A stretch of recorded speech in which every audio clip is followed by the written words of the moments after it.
In a bold move, the president has directed military leaders to ramp up their counterterrorism operations, while also tackling the wave of misinformation that often clouds military engagements. This sharp focus underlines the crucial role that clear and accurate communication plays in enhancing security efforts and maintaining public trust. Amidst this backdrop, public curiosity is brewing regarding the status of military assets previously acquired, such as the Tucano jets that were purchased during the Buhari administration. This curiosity raises pertinent questions about how military resources are allocated and whether they are ready to meet current challenges.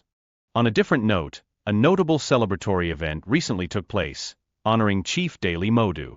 This occasion shed light on the critical importance of collective action in the fight against poverty, echoing a broader concern within the community about social issues that intertwine with security. Moreover, discussions around the impact of creative infrastructure on local artists have come to the forefront.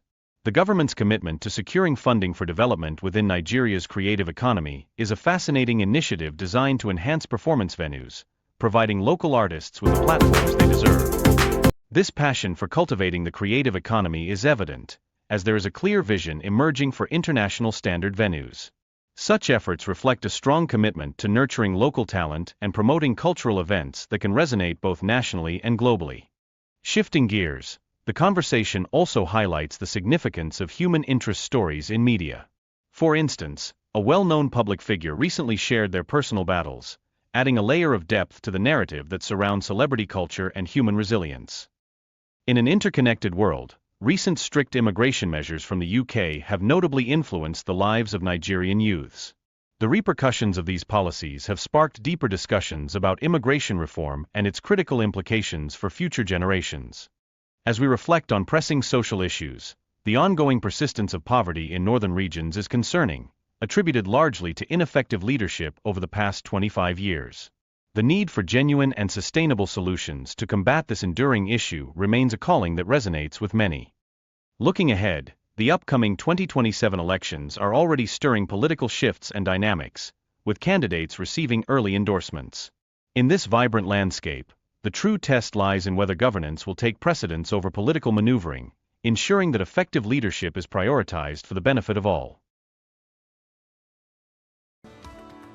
All right, it's time now to review headlines of today's newspapers, and we will go straight into it to this day newspaper, where the headline, the lead story says Tinubu approves more air assets to tackle insurgency. The riders orders military to intensify counter-terrorism operations, meets CDS, service chiefs. Military warns against misinformation, circulation of old footage. That story is on page 5.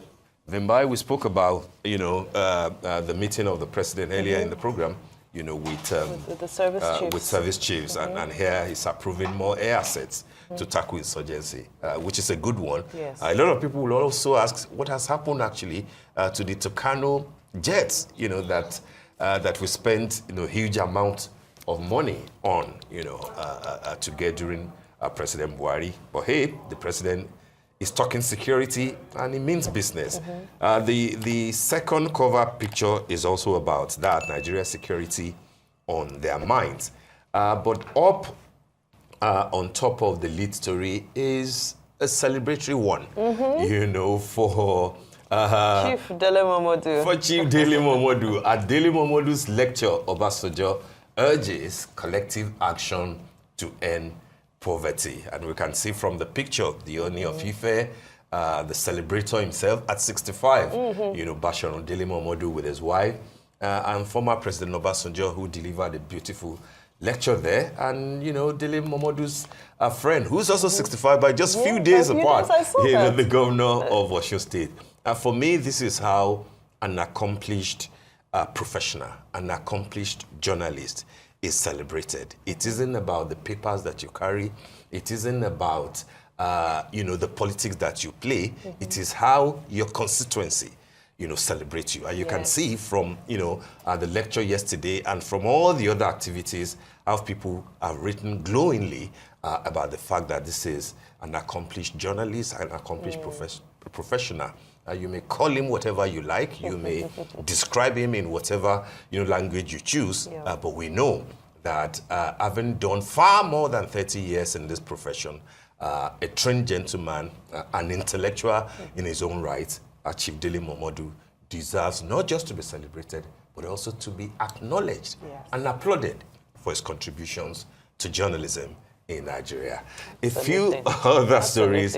Citing rising debt, Moody's pushes U.S. out of top AAA rating club. That's also on page 5. And on the window, federal government secures 100 million euro concessionary funding from French Treasury to develop creative infrastructure. That's a good one. I was listening to the ministerial briefing yesterday, and the Minister of Arts, Culture and Creative Economy, Hannatu Nsawuh, was saying her vision is to create those types of stadiums and, that we see internationally for your likes of Davido, Wizkid and so forth to perform locally, So I love that we are passionate about unearthing the value within the creative economy and just building more on the infrastructure around it. Absolutely. Should we take a quick look at the Punch? I saw that you were you slightly throwing me under the bus. What I like about the weekend papers is that they do give us, a few stories that I wouldn't call this particular one light, but shall I say something different? Human interest. Desmond Elliott says, I'm going through midlife crisis, and he's opened up about that. I know there was a lot of conversation around him after the last award show, the Africa Magic Viewers' Choice Awards, because of his outfit choice. He wore something that looked like a ball gown, and just so much. But I love that he's in touch with himself, and he's able to identify that this is a phase of life that I'm going through that most will go through or have gone through, and we wish him all the best as he navigates. We wish him all the best. They always say as aging is by grace anyway, so it's a sign that you're aging, and that's a blessing.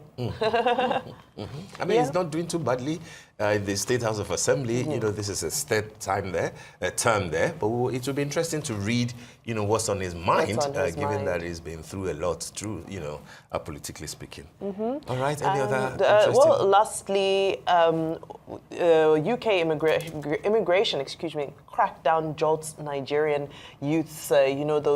Some of those new measures that were reeled out last week by Keir Starmer, including language proficiency and so many things outlined there. UK is really going through quite a revolution, if I might say, and for some reason the emphasis is on immigration. I'm not sure if resolving immigration issues will solve their economic problems, but so it's not taking a good crack at it. It's not only Trump, that is exactly. having that hardline stance. Even in the UK, including our own sister, Kemi Badenoch, who is saying, no, you need to do more. You need to do more.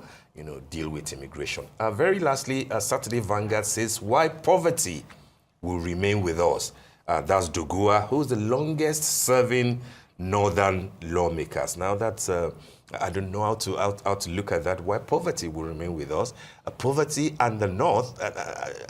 In the last 25 years, the North has had at least about a dozen or more years in the leadership position. What have they done to reduce all these things? We shouldn't romanticize the idea of poverty as if it's something that we should be proud of. And last but not the least, 2027, Akwa Ibom adopts Tinubu Akpabio Eno as sole candidate. This road Isn't to that interesting? 2027 is going road to to be 2027, something. while we are still talking, midway reports. But that's what politics is all about, isn't it? Yeah, it sure is. But I just want us to focus on governance for a little while longer. You're right. Vimba, it's been beautiful having you around. I enjoyed spending my Saturday morning with you. Lovely. Thank you. All right, then. That brings us to the end of the morning show today. Thank you for watching, and do stay safe.